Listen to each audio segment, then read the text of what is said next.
Va alaykum assalom rahmatullohi va barakatuh. Naushnik eshitish ro'zani ochmaydimi deb savol qildilar. Yo'q, ro'zani ochmaydi. Ro'zani ochishlik masalasi insonning ichiga bir narsa ozuqa bo'lib kirsa ochiladi. Va alaykum assalom rahmatullohi va barakatuh. Tajvid bilan Qur'on o'qishni bilmaydigan odam shuni audiosini eshitsa ham bo'ladimi debdilar. Bo'ladi, lekin tajvid bilan Qur'on o'qishni o'rganish kerak. Doim eshitib yurmaysiz-ki. Va alaykum assalom rahmatullohi va barakatuh. Charchaganda uxlab qolsa zarari yo'q. Lekin iftor bo'lganda tezroq og'zini ochishlik barakot hisoblanadi. O'shaning uchun harakat qilish kerak, iftorlikni qilib keyin uxlashga. Va alaykum assalom rahmatullohi va barakatuh. Ro'zador odam soch oldirsa bo'ladi. Ro'za ochilmaydi. Va alaykum assalom rahmatullohi va barakatuh. Homilador ayollar agar homilasiga zarar bo'lish ehtimoli bo'lsa, unda tutish shart emas. Bir kunga bir kun qazo tutib beradi keyinchalik. Bu masalani o'zini doktori bilan maslahatlashsin. G'usl vojibligi namoz o'qiydigan, Qur'on o'qiydigan odamlarga vojib deyiladi g'usl. Ya'ni o'sha g'usl vojib bo'lib qolgan odamga. Lekin ro'za tutib olishlikda g'usl shart qilinmaydi. Va alaykum assalom rahmatullohi va barakatuh. Kimning ro'zasi qabul yo qabul emasligini Allohdan boshqa hech kim bilmaydi. Benamoz odamni benamozligiga alohida so'roq savol bor. Ro'za tutmaganga alohida so'roq savol bor. Ro'zador odam tahorat paytida og'ziga suv olib, chayqashlik usuli mubolag'ali tarzda g'arg'ala qilmaydi xolos. Lekin og'zini chayqashligi joiz, lozim bo'ladi. Va alaykum assalom rahmatullohi va barakatuh. Ro'zador odam kalyan cheksa, sigaret cheksa, nos cheksa ro'zasi ochiladi. 60 kun paydarpay tutib berish vojib bo'ladi. Kalyan harom, sigaretdan battar hisoblanadi. Va alaykum assalom rahmatullohi va barakatuh. Ro'za tutgan odam o'zini quvvatsizlantiradigan narsalardan saqlanish kerak. Qon oldirish makruh bo'ladi. Lekin chidayveraman desa, qon oldirib ro'za tutsa bo'laveradi. Bugun hali vaqti bo'lgani yo'q.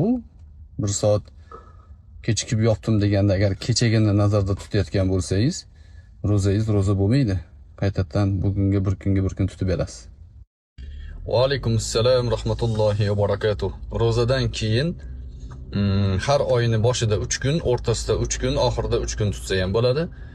Dushanba, payshanba kunlari ham tutsa bo'ladi. Nafil ro'zalarda imkoniyat keng.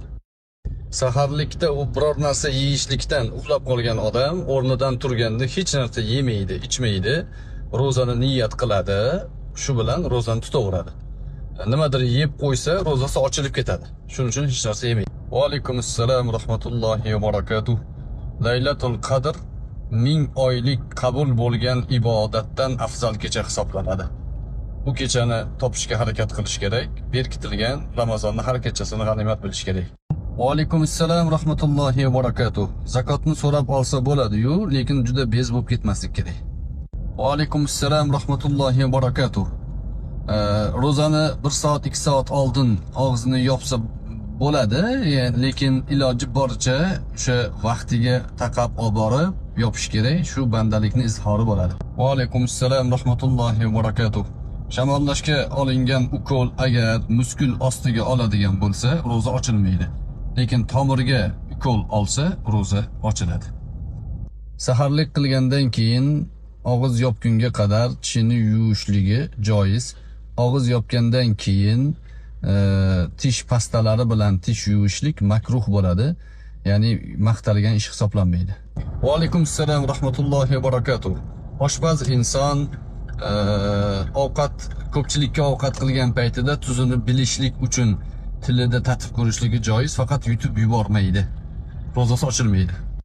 Saharlik tugagan vaqtdan keyin 1 minut bo'lsa ham o'tkazib bo'lmaydi.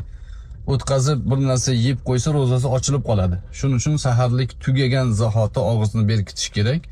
Ya'ni og'izni berkitish degani hech narsa yemaslik kerak. Va alaykum assalom rahmatullohi va barakatuh.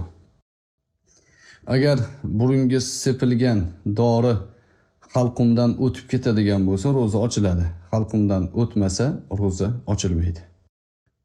Ro'zada hech narsa yemasdan o'tar qilib ro'za tutishlik maqtalgan ish emas. Makruh hisoblanadi, lekin niyat qilsa, ro'za tutsa, ro'zasi ro'za bo'laveradi. Iloji boricha saharlikda bir narsa yegan afzal. Musulmon ummatining fazilatlaridan bittasi qalbiga kelgan har xil shubha gumonlarga javobgar bo'lmaydi. Modomiki o'sha shubha gumonlarni birovga aytmasa yoki unga ko'ra amal qilmasa, Alloh taolo qalbdagi narsani kechirgan. Va alaykum assalom rahmatullohi va barakatuh. Qayd qilishlik ikki xil bo'ladi. O'zini o'zi majburlab qayd qilishlik, bunda roza ochiladi, yoki o'zini ixtiyorisiz qayd qilishlik, ikkinchisida roza ochilmaydi. Va alaykum assalom rahmatullohi va barakatuh. Rozador odam g'usl qilsa, rozaga ta'siri yo'q. Faqat g'usl qilayotgan paytida og'ziga va burniga suvni mubolag'ali qilib olmaydi. G'usl qilsa bo'laveradi. Va alaykum assalom rahmatullohi va barakatuh. Rozador odamni xushbo'yliklar bilan xushbo'ylanishligi rozasini ochmaydi. Lekin ehtiyotsiz huda behudaga xushbo'ylanish ham yaxshi emas. Va alaykum assalom rahmatullohi va barakatuh. Roza vaqtidan o'tkazib suv ichib qo'ygan, nimadir yeb qo'ygan odam buni xato yuzasidan qilgan bo'lsa, rozasini bir kunga bir kun qazosini tutib beradi. Siz ham shu kunni qazosini tutib berasiz. Va alaykum assalom rahmatullohi va barakatuh. Linza taqqan odam ko'ziga dori quysa, o'sha dorining ta'mi tomog'idan o'tganligi sezilsa, rozasi ochiladi. Unaqa sezgi bo'lmasa ochilmaydi. O'zini ayoliga farz rozalarni tutmaslikni buyura olmaydi, chunki Alloh buyurgan narsaga banda qarshi chiqishligi joiz emas. Lekin ayolini nafl rozalarni tutmaslikka buyursa bo'ladi. Va alaykum assalom rahmatullohi va barakatuh. Og'iz ochgandan keyin xotinlik munosabatlari joiz, xuddi yemoq, ichmoq ham joiz bo'lganidek. Roza shulardan tutiladi, og'iz ochgandan keyin bular joiz bo'ladi. Tutayotgan rozamizni mukammal qilish uchun mukammal oxirigacha roza tutishimiz kerak. Yemoq, ichmoq va xotinlik munosabatlaridan tashqari g'iybat, bo'xton, kizib, yolg'on gaplardan ham saqlanish lozim.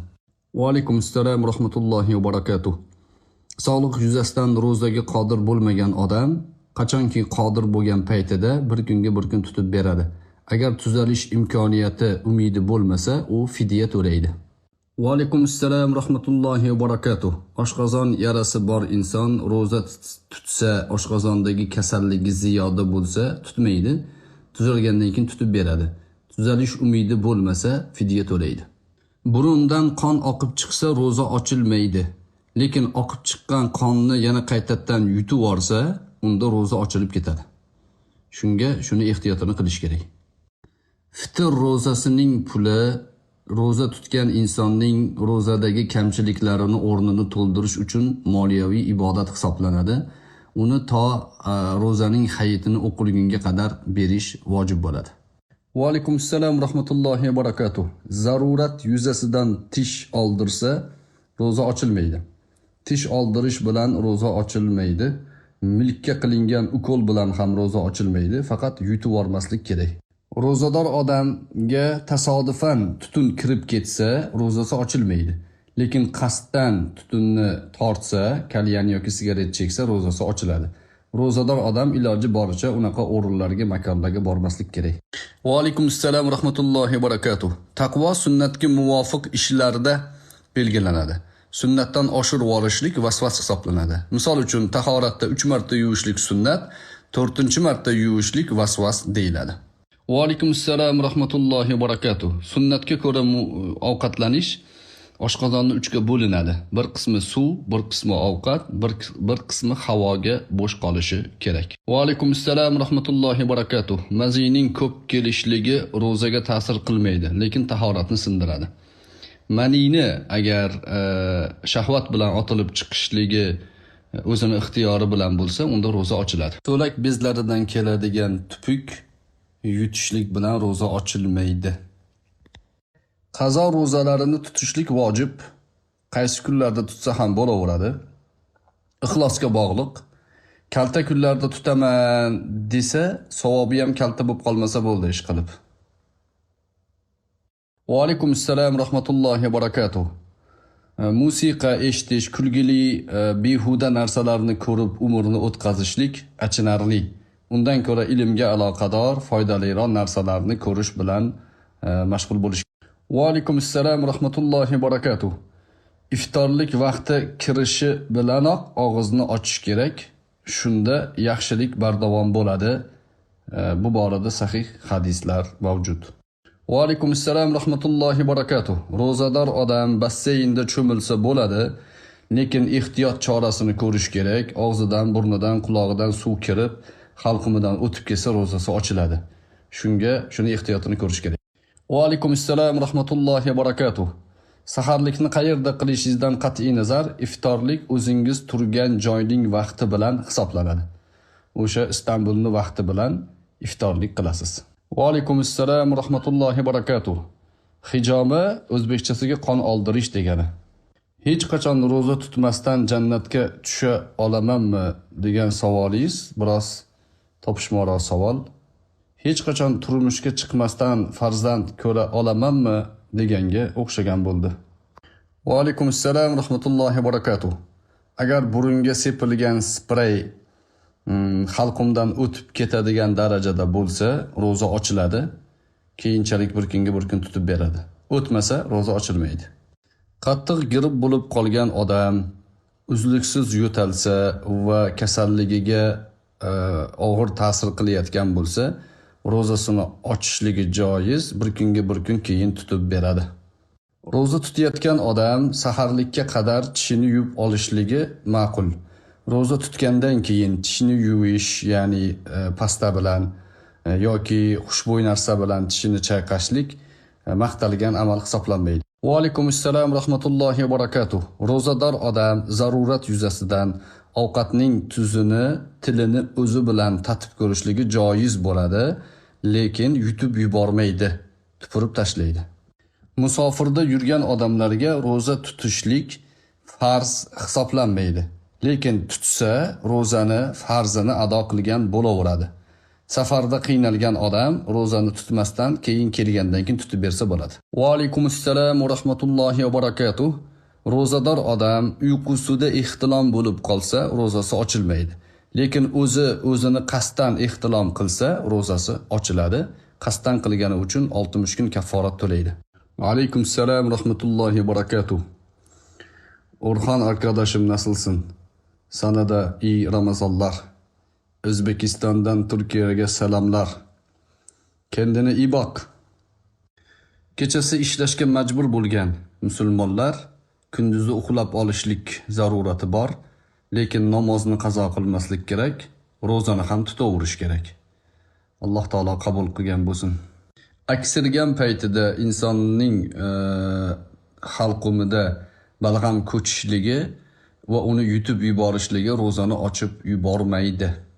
Burunga dori tomizishlik ro'zani ochadi, lekin burunni qonashligi ro'zani ochmaydi.